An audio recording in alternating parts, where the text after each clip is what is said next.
How to customize add to cart button text in Squarespace.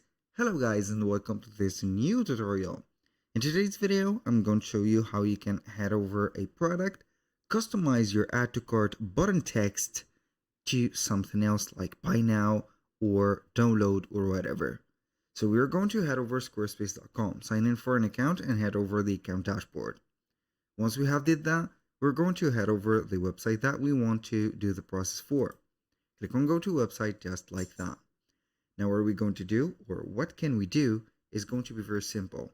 We're going to head over the website, or we can go ahead and head over directly to the product. We can go ahead and click on products, and then we're going to see the different products. Now we're going to click on the, as you can see here, the product itself. Click on edit, and we're going to see the product details. We're going to scroll down until we're going to see normally the checkout. I'm going to head over here.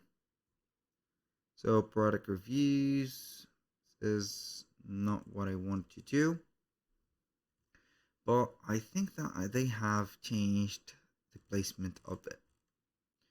So social accounts, this is not what I want to do.